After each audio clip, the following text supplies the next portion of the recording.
पारंपरिक शेती परवडत नाही म्हणून हताश होणाऱ्या शेतकऱ्यांसमोर सोलापूर जिल्ह्यातील मोहोळ तालुक्यातील बेगमपूर गावात राहणारे लहू गवळी आणि वैशाली गवळी या दाम्पत्याने एक नवा आदर्श उभा केला आहे।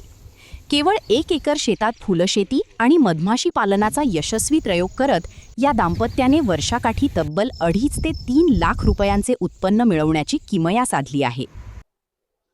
मी लहू भगवान गवळी आणि पत्नी वैशाली लहू गवळी, राहणार बेगमपूर, तालुका मोहोळ, जिल्हा सोलापूर।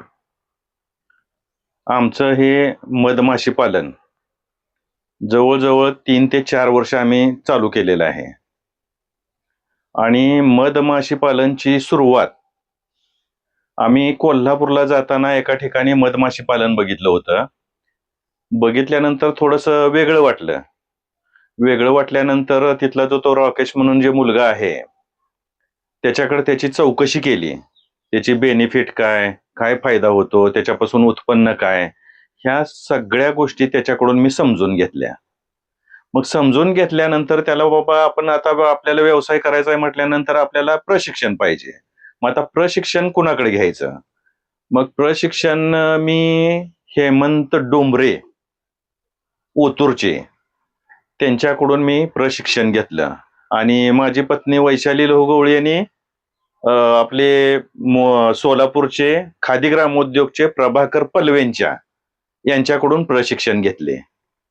आणि सुरुवातीला आपल्याला जास्त माहिती नसल्यामुळं की मधमाशा निघून जाणे, राणी माशी काम करते का नाही किंवा आतले वर्कर काम करतात का नाही, हे बारीक जे बारकावे आहेत ते लक्षात येत नव्हते।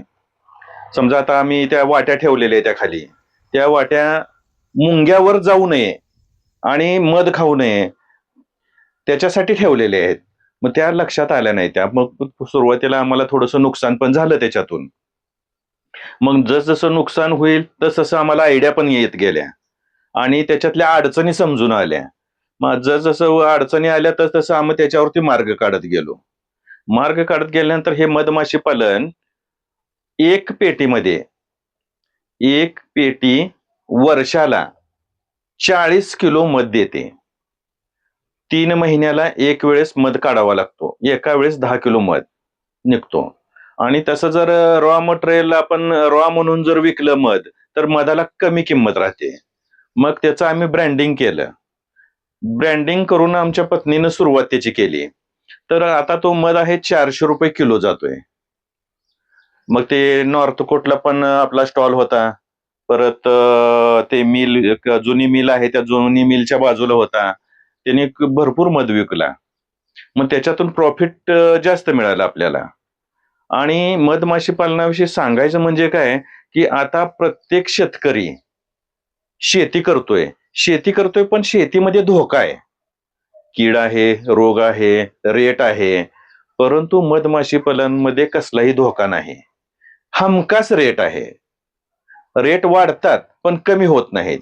मग मधमाशी पालन पासून आपल्याला मध मिळतो, पेट्या भाड्याने जातात तर त्याच्यासाठी कसं की परागीभवनासाठी, कारण मधमाशा शेतकऱ्यांनी तणनाशक वगैरे फवारल्यामुळे मधमाशांची संख्या खूप कमी झाली आहे। परागीभवनच कमी झालेलं आहे, सेटिंग होत नाही, त्याच्यामुळे पिकं व्यवस्थित येत नाही। ती आपण जे 3 घास जरी खाल्ले त्यातला 3रा घास हा मधमाशी पालनच्या कष्टामुळे आहे, तो म्हणजे परागीभवनामुळे आहे। आणि शेतकऱ्यांचं 30 ते 40% उत्पन्न या मधमाशी पालन परागीभवनामुळे वाढतं। की आईन्स्टाईन म्हणून शास्त्रज्ञ होता, त्या शास्त्रज्ञानं असं सांगितलं, ज्या वेळेला मधमाशा संपतील त्यावेळेला आपली मानवजात 4 वर्ष जगेल।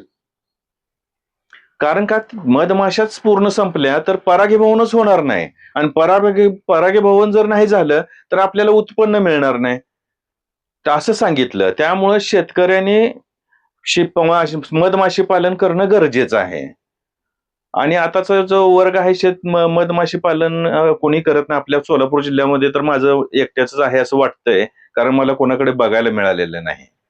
एका पेटीला आपण विकत जरी घेतली तर 3 ते 3.5 हजाराला पेटी मिळते।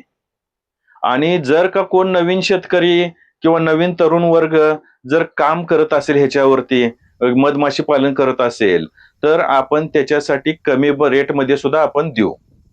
कारण मधमाशी पालन हे वाढणं गरजेचं आहे, काळाची गरज आहे, तरच शेतीमध्ये सुधारणा होतील आहे. मधमाशी पालनमध्ये एका पेटीमध्ये 40 किलो मध, 400 रुपये किलो जातो.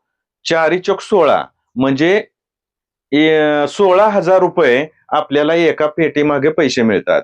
त्याच्यामध्ये आपण दुसरी पेटी, आता तुम्ही बघितलं की हे माझी डबल पेटी सुपर बॉक्स लावलेला आहे. याची एक एक्स्ट्रा पेटी तयार होते. ती पेटी 3-3.5 हजाराला मार्केटमध्ये जाते. मग ते 3-3.5 म्हणल्यानंतर 16,000, 3.5, 19,000 झाले. त्याच्या मेन काढलं तर वर्षाला 1 किलो मेन निघतं. त्याचा 500 रुपये रेट आहे. परत त्याचा प्रोपोलिस आहे, पोलन आहे. पोलन 800 रुपये किलो जातं. त्याचं 800 ग्रॅम वर्षाला निघतं. असं साधारण 25,000 पर्यंत एक पेटी आपल्याला उत्पन्न देते. मग तरुण वर्गाने जर इतर शेतकऱ्यांनी जर समजा 10 पेट्याचा जरी व्यवसाय चालू केला 10 पेट्यापासून, ते 1.5 लाखापासून ते 2.5 लाखापर्यंत त्यांना उत्पन्न हमखास आहे.